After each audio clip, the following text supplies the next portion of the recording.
During the launch of the Space Shuttle, the craft accelerates straight up from the Earth's surface. The craft is 55 meters above the ground 1 second after its launch. It is at 1.2 kilometers from the ground in an additional 5 seconds. Calculate the average velocity of the craft from time equal to 1 second to 6 seconds after launch, and from time equal to 0 seconds to 6 seconds after launch.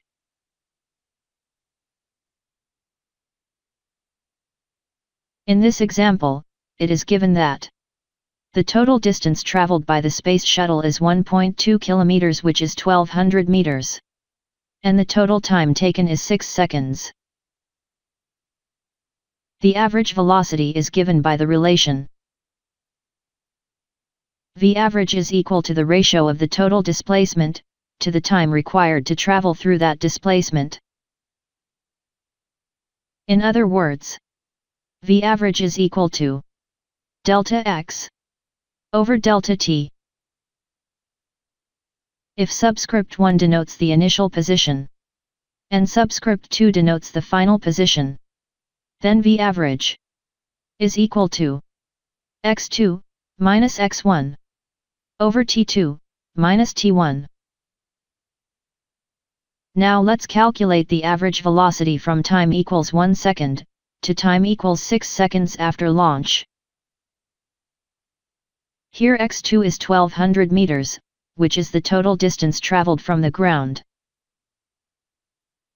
x1 is 55 meters, which is the distance traveled by the shuttle in 1 second after launch.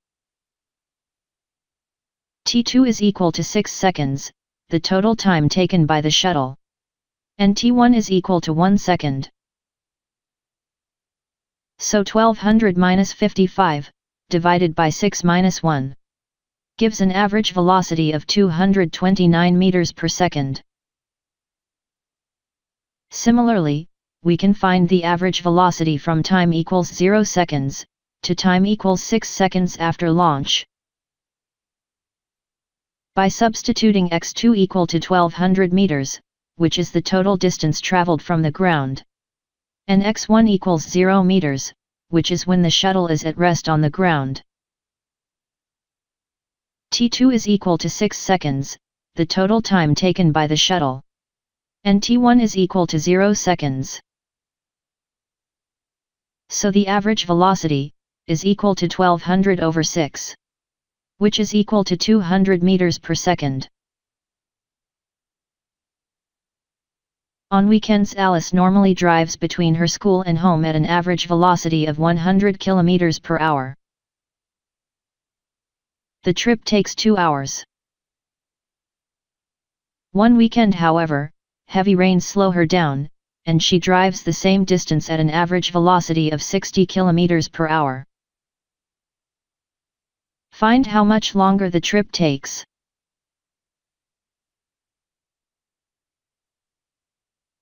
In this example, case 1 denotes the usual travel conditions.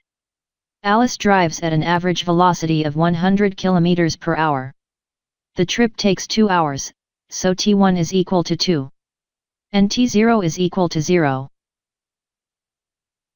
Case 2 denotes the travel conditions, when Alice drives in the rain. Her average velocity is 60 km per hour. We need to find the unknown value of time t2. And then the difference between time t1 and t2, which gives the extra time taken for the trip. We will use the formula that the average velocity is equal to the distance traveled over the time taken, or delta x over delta t. For case 1, equation 1 implies that the distance from home to school is equal to the average velocity, which in this case is 100, times the time traveled, or t1 minus t0, which is 2 minus 0. And so we find that delta x is equal to 100 times 2, or 200 kilometers. For case 2, equation 1 implies that t2 minus t0, or simply t2, since t0 is 0, is equal to delta x over the average velocity for case 2. And so we find that T2 is equal to 200 over 60, or 3.33 hours. Therefore the extra time taken is T2, which is 3.33 hours, minus T1, which is 2 hours. And so 1.33 hours is the amount of extra time spent driving if it's raining. Two cars start simultaneously from the same point, on a circular 1000-meter track, and travel in opposite directions. One travels at a constant speed of 10 meters per second, and the other travels at a constant speed of 8 meters per second. When they first meet, for how long will they have been traveling? And how far will each one travel along the track? Here it is given that the first car is traveling at a constant speed of 10 meters per second. So v1 is equal to 10 meters per second. And the second car is traveling at a constant speed of 8 meters per second. So v2 is equal to 8 meters per second. In part A of the solution, we need to find how long the two cars have been traveling. Let d1 be the distance traveled by the first car in time t seconds, and d2 be the distance traveled by the second car in the same time t seconds. To find the unknown value of time t seconds, we will use the formula v is equal to the ratio of distance traveled, d, to the time taken t. This equation can be rewritten as d is equal to v times t. Now we can find the distance traveled by the cars on the 1000-meter track as follows. For the first car, d1 is equal to the speed v1 times the unknown time t. Similarly for the second car, d2 is equal to the speed v2 times the same unknown time t. Now let's substitute the value of v1 as 10 meters per second into the first equation, and we get d1 is equal to 10 times t. And substituting the value of v2 as 8 meters per second into the second equation, we get d2 is equal to 8 times t. We are given that the circumference of the track is equal to 1000 meters, so d1 plus d2 is equal to 1000 meters. Next we substitute the value of d1 and d2 in the above equation, and we get 10t plus 8t is equal to 1000 meters, which gives the value of t as 55.556 seconds. From solution A, we determined that each car will travel for 55.556 seconds. Now we need to find how far each car will travel along the track. First let's start with car 1. The distance traveled, d1, is equal to its speed v1 times time t. Substituting the value of velocity v1 as 10 meters per second, and t as 55.556 seconds, we get the distance traveled by car 1 as 555.56 meters. Similarly for car 2, its distance traveled, which is d2, is equal to its speed v2 times time t.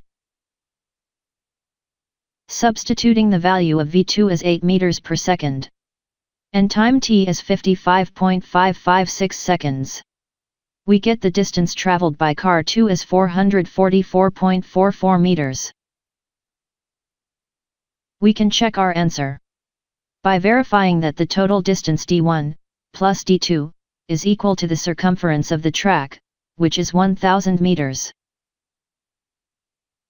Adding the values of d1 and d2, we indeed get 1000. So we know that our answers are correct. Earthquakes produce primary and secondary waves. In the Earth's crust, the primary waves travel at around 6.2 km per second, while the secondary waves travel at around 3.2 km per second. The time delay between the arrival of these two waves, at a seismic recording station, tells how far away the earthquake occurred. If the delay is 33 seconds, how far away from the seismic station did the earthquake occur? Press the replay button to replay the animation.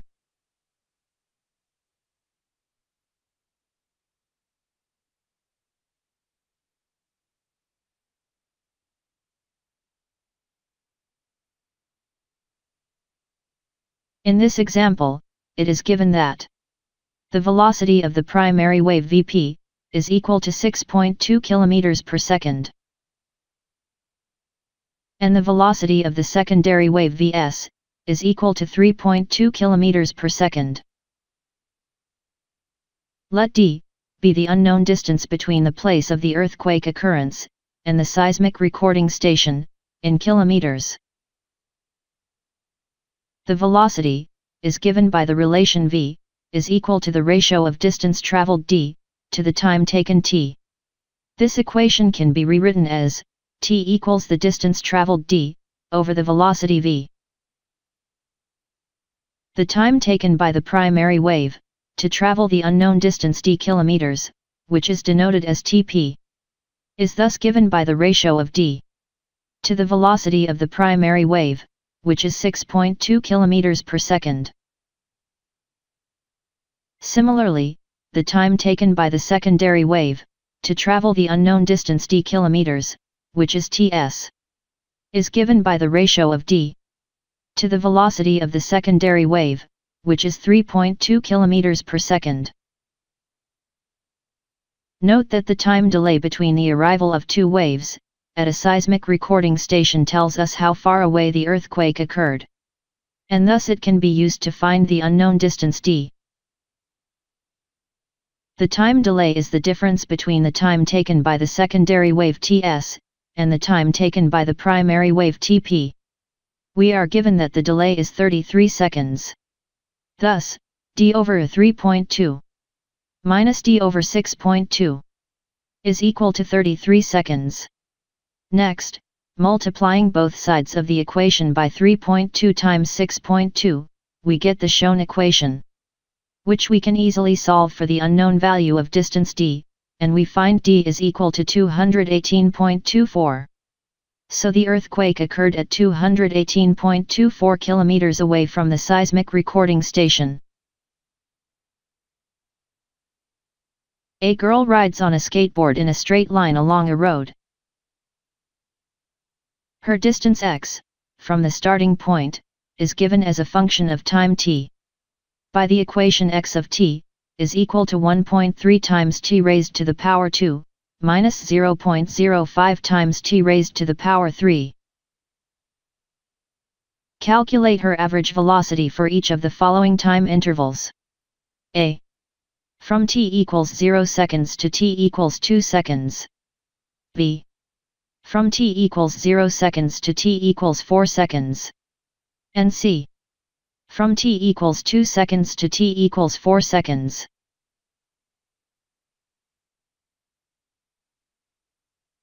In this example, the displacement equation for the skateboard is given as x of t equals 1.3 times t raised to the power 2, minus 0.05 times t raised to the power 3.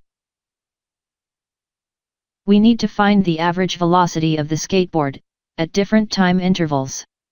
We know that the average velocity, v average, is the ratio of displacement to time interval. In other words, it is the ratio of delta x to delta t. If subscript 1 denotes the initial position, and subscript 2 denotes the final position, then v average is equal to x at time t2, minus x at time t1, over t2, minus t1. Now let's substitute the values of time t into the displacement equation. First, at t equal to 0, we substitute the value of t equal to 0 into the displacement equation. And we get x of t equal to 0 meters. Similarly, at t equals 2, we substitute the value of t into the displacement equation. And get x of t equal to 4.8 meters. And again, at t equals 4, we substitute the value of t into the displacement equation. And get x of t equal to 17.6 meters. Now we have everything we need to find the average velocity for each of the following three cases. First, to find the average velocity, at time interval t equals 0 to 2 seconds. We use the average velocity equation. And substitute t equals 0 for t1. And t equals 2 for t2. This gives v average, is equal to x at time 2, which is 4.8, minus x at time 0, which is 0, divided by 2 seconds, minus 0 seconds, which gives v average equal to 2.4 meters per second. Similarly, to find the average velocity at time interval t equals 0 seconds to t equals 4 seconds, we substitute t equal to 0 and t equal to 4 in the average velocity equation. And we get v average equal to 4.4 meters per second. Finally, to find the average velocity at time interval t equals 2 seconds to t equals 4 seconds, we substitute t equal to 2 and t equal to 4 in the average velocity equation, which gives v average equal to 6.4 meters per second.